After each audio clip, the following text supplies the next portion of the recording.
जिस व्यक्ति के पास अपने मन का कार्य है, अपने मन का कारोबार है, अपने मन का व्यापार है, अपनी मनचाही नौकरी है और खुशी खुशी से वह व्यक्ति अपना कारोबार करता है, घर में सब उसका अनुशासन मानते हैं और घर में उसकी पत्नी उसका शाम को इंतज़ार करती है, घर जाने से उसे प्रसन्नता मिलती है, सुख शांति मिलती है और सभी लोग उससे प्रेम करते हैं, पूरे घर में प्रेम का वातावरण होता है। उस व्यक्ति से सुखी इस संसार में कोई नहीं होता है। लेकिन इसके बदले में यह भी देखा गया है, कुछ लोग अपने घर से, अपने कार्य से बहुत ज़्यादा दुखी रहते हैं।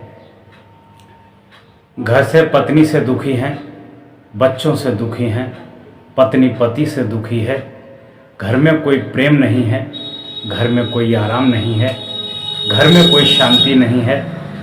पूरा दिन ऑफिस में बैठे रहते हैं, दुकान पर बैठे रहते हैं, कारोबार करते रहते हैं, कोई ग्राहक नहीं है तब भी बैठे हैं, कोई ऑफिस का समय नहीं है तब भी बैठे रहे हैं। वह घर जाने से भी कतराते हैं, घर जाने से भी डरते हैं, क्योंकि घर में सुख शांति नहीं है, घर में प्रेम का माहौल नहीं है। घरवाली भी नाराज है कि पता नहीं दुष्ट कहाँ कहाँ घूमता रहता है, समय से घर नहीं आता है, किसके साथ में व्यभिचार करता रहता है, कितना फालतू व्यस्त रहता है। और घरवाला भी परेशान है कि चंडिका देवी बैठी होगी तैयार होके, क्लास लेगी। ऐसे घरों में कभी सुख शांति नहीं होती है, चाहे जितना रुपया पैसा हो जाए, चाहे जितना धन हो जाए, अगर पति पत्नी में प्रेम नहीं है तो उस घर में सुख शांति का निवास नहीं होता है। उस घर में हमेशा पति पत्नी एक दूसरे की ईर्ष्या और द्वेष में जलते रहते हैं। पति पत्नी का आपस में प्रेम जब भी हो सकता है जब दोनों एक दूसरे के प्रति पक्के वफादार हों, एक दूसरे को बराबर का हिस्सेदार समझें, घर की समता सुमिति बना के रखें और एक दूसरे को संपूर्ण समर्पण करें, तभी घर में प्रेम हो सकता है। और जहाँ प्रेम नहीं है वहाँ मिठास नहीं है, वहाँ सुख शांति नहीं है।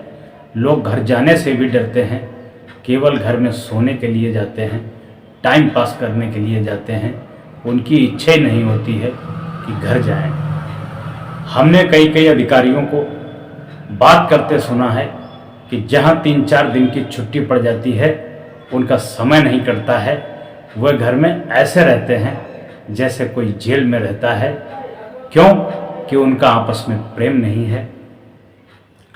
एक कहानी के माध्यम से हम आपको बताते हैं कि पत्नी से पीड़ित एक अधिकारी केवल घर में सोने के लिए जाता था और पूरा दिन इधर उधर अपना व्यतीत करता था।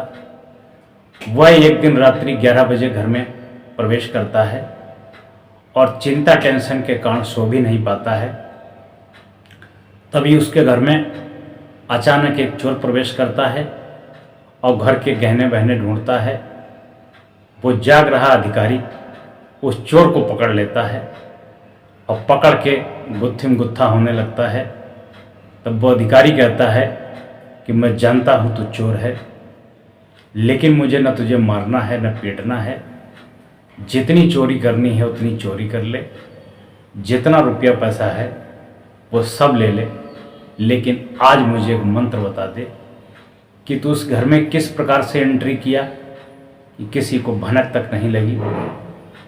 चोर हाथ जोड़ता है कि हमें माफ़ करिए, हमें छोड़ दीजिए, हम दोबारा नहीं आएंगे। वो वास्तव में बताता है कि मैं जब भी अपने घर में एंट्री करता हूँ तो हमारी पत्नी जान जाती है कि घर में पतिदेव का प्रवेश हुआ है। फिर वो रात भर बेड में इंजेक्शन लगाती है, टीका लगाती है, पूरा ज़िंदगी तहस नहस करके दी है।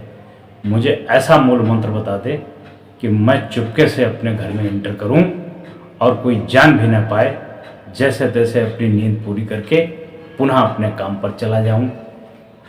वो चोर से घर में चुपके से आने का रास्ता पूछता है, जुगाड़ पूछता है। चोर भी कहता है कि कहने के लिए अधिकारी है, कहने के लिए व्यापारी है, कहने के लिए पैसे वाला है और कहने के लिए पढ़ा लिखा व्यक्ति है। लेकिन वास्तव में इस प्रकार के लोगों से गरीब कोई व्यक्ति नहीं होता है, जिसके घर में स्वयं उसे चुरा करके जाना पड़े, चोरी से जाना पड़े और उसे घर वालों की फिक्र ना हो, घर वालों को उसकी फिक्र ना हो, तो उससे गरीब व्यक्ति, उससे दुखी व्यक्ति इस संसार में कोई हो ही नहीं सकता है। लेकिन ये दुख, ये परेशानी कहीं और से नहीं आती है, तुम्हारे खुद के अंदर इतने अवगुण भरे हैं जिसकी वजह से तुम्हें ये सब कष्ट उठाने पड़ते हैं, दुख भोगना पड़ता है। करहु विचार तो सब दुख जाएं। विचार करके देखिए, इन बातों के पीछे आपके अंदर ही ऐसी कोई ना कोई कमी छुपी है जिसकी वजह से आप घर जाने से कतराते हैं, घर वालों से दूर रहना चाहते हैं। आप अपने कारण से दुखी हैं और आपके अंदर कोई न कोई ऐसी बुराई उत्पन्न है जो आपको इन सब चीज़ें से डराती है। डरता वही है जिसके अंदर बुराइयां होती हैं, और जो प्रसन्न रहता है वो साफ हृदय का होता है, उसे कोई चीज़ परेशान नहीं कर सकती है। इसलिए अपने मन की मलिनता को, अपने मन की गंदगी को, अपनी बुराइयों को दूर करिए। घर में समता सुमित प्रेम से आनंद से रहिए। इसी का नाम जिंदगी है।